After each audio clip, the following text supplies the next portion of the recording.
दोस्तों, पुराने जमाने के लोग बहुत ताकतवर हुआ करते थे। क्या महाराणा प्रताप और शिवाजी जिम जाया करते थे? आप जरा सोचिए, एक 16 साल का लड़का रण में एक युद्ध जीत लेता है। मैं बात कर रहा हूँ शिवाजी महाराज के बारे में, जिन्होंने 16 वर्ष की आयु में एक किला जीत लिया था। आज की तारीख में आप एक 16 साल के लड़के को देख लीजिए कि वो क्या कर सकता है। महाराणा प्रताप ने अपनी तलवार के एक बार से दुश्मन और उसके घोड़े को काट दिया था।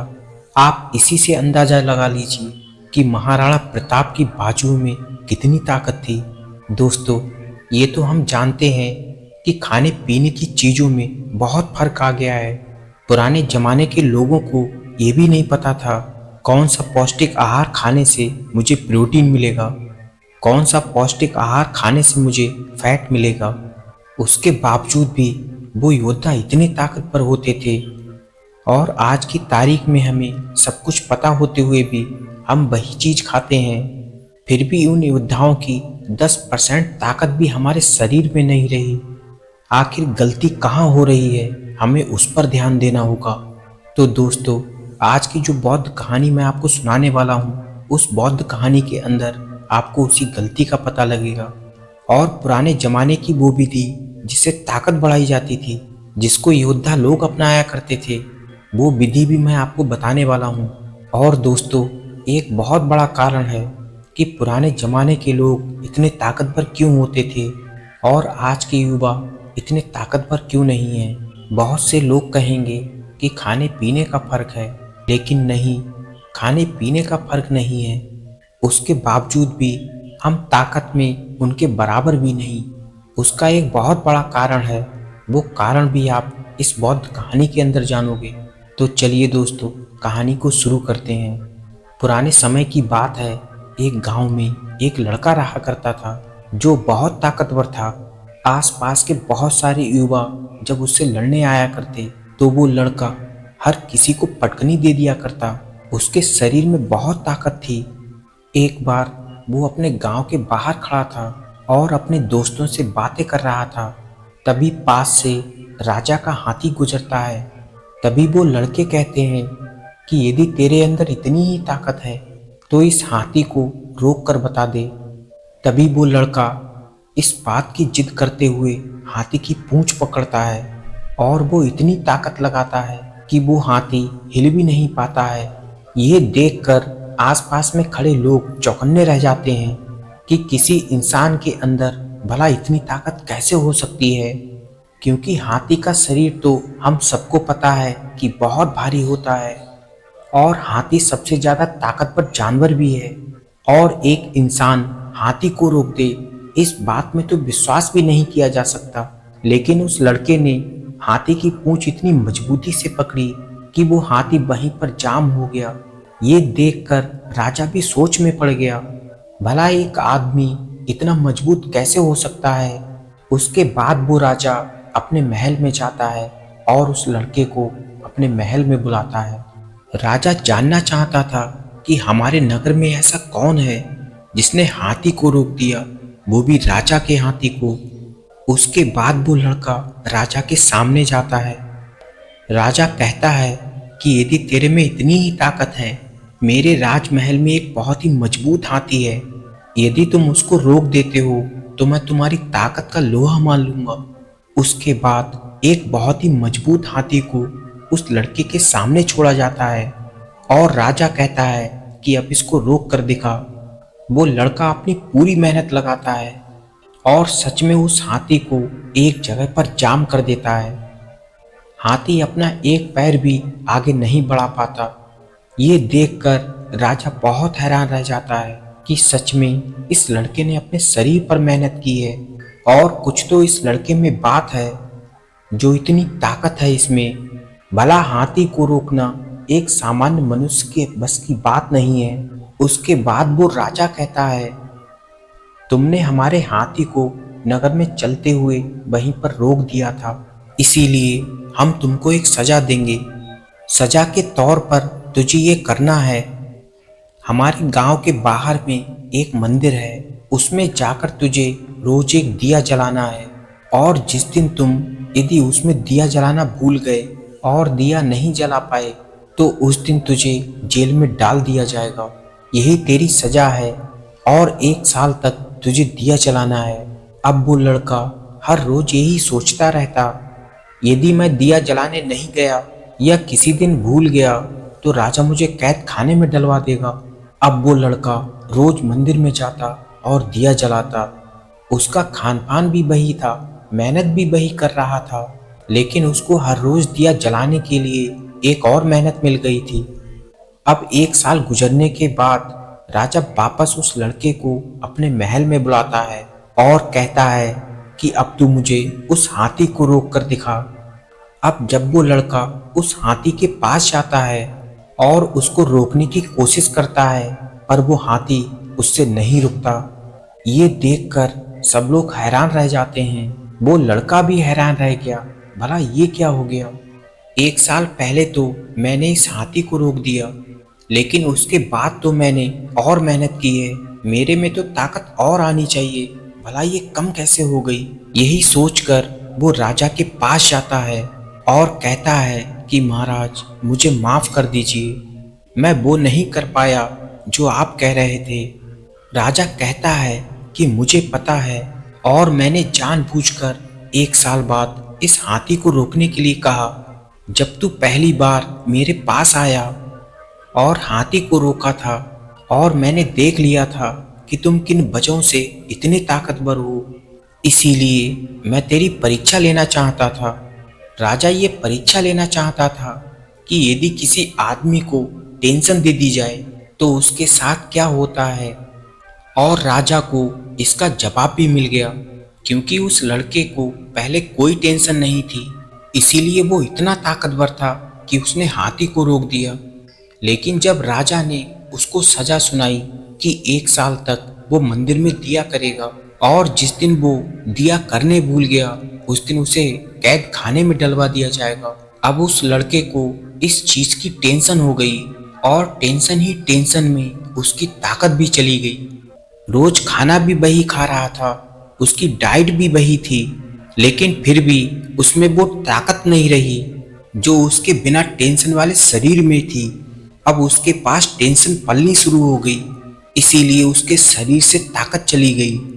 दोस्तों, हमारे जीवन में भी बहुत सारी परेशानियां आती हैं।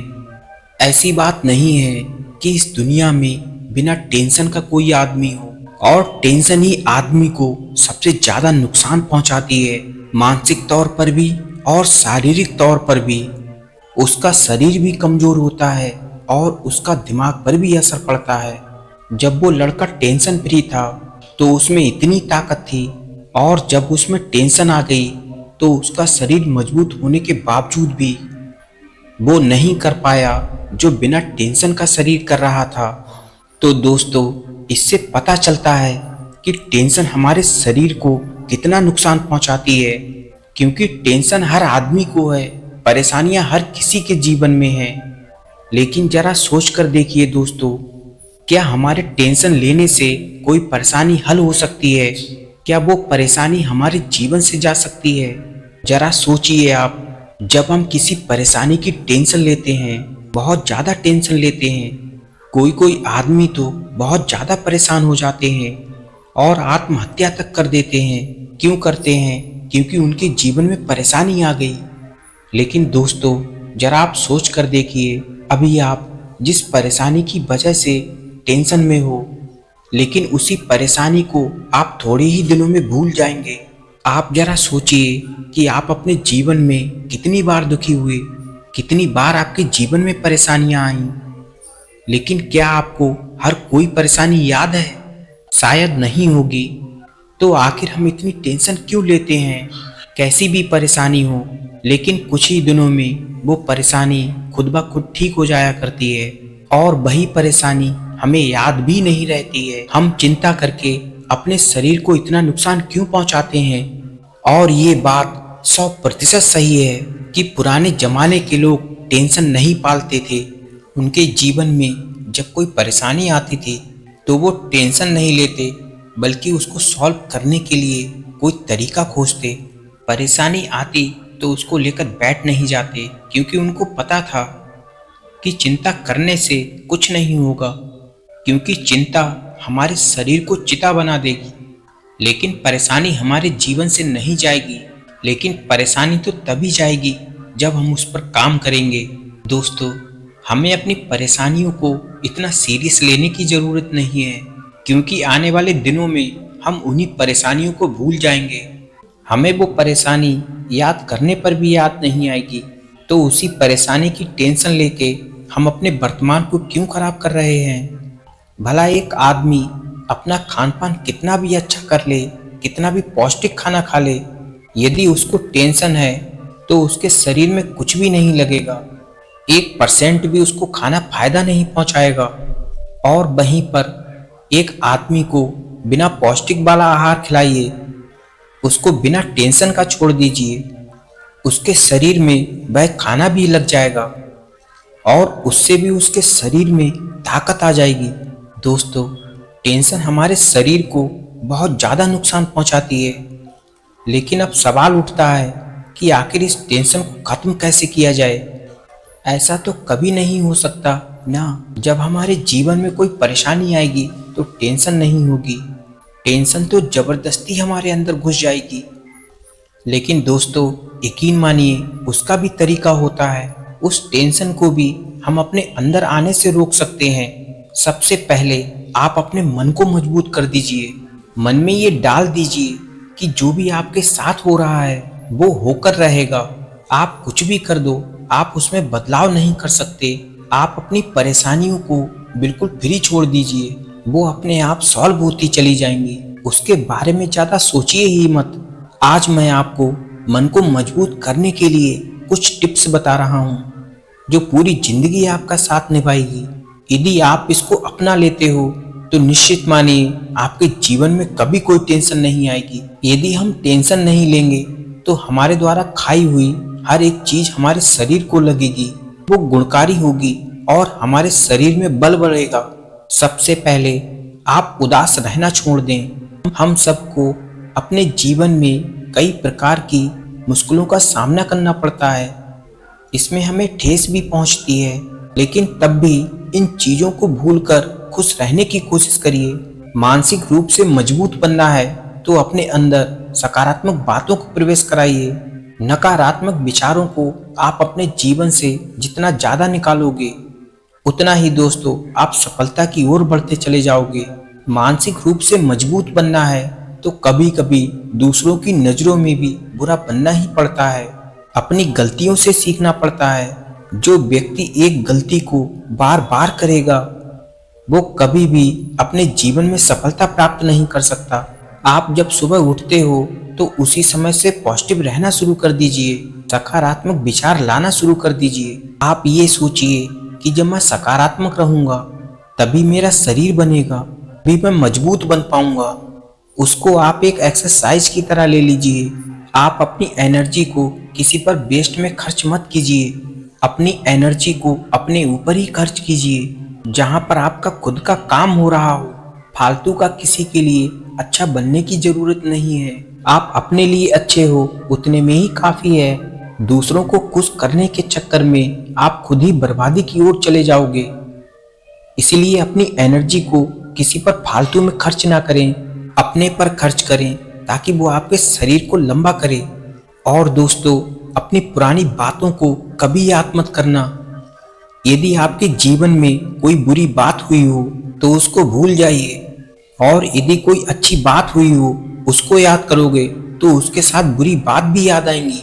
इसीलिए आप अपने पास्ट को याद करने की कोशिश ही मत कीजिए। भूल जाइए उसको कि कोई सपना था जो गुजर गया।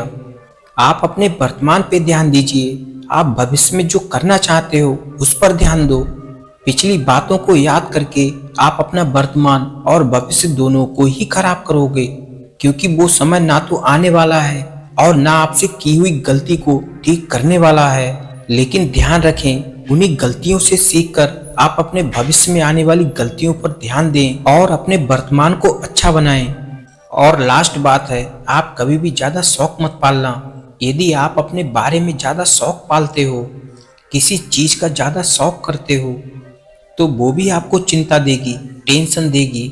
हो सकता है कि आप कोई बड़ी चीज लेना चाहते हो और वो आपको नहीं मिल पा रही, और जब आप किसी दूसरे के पास उस चीज को देखोगे तो उसके बारे में सोच सोच कर आपको टेंशन होगी, बुरे बुरे ख्याल आएंगे कि हो सकता है ये मेरे पास होती, और इसी के चलते आपके शरीर में टेंशन होगी।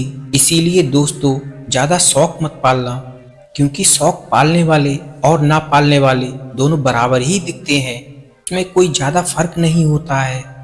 विभिन्न प्रकार के योग करें, मेडिटेशन करें, इससे और शरीर मजबूत होगा।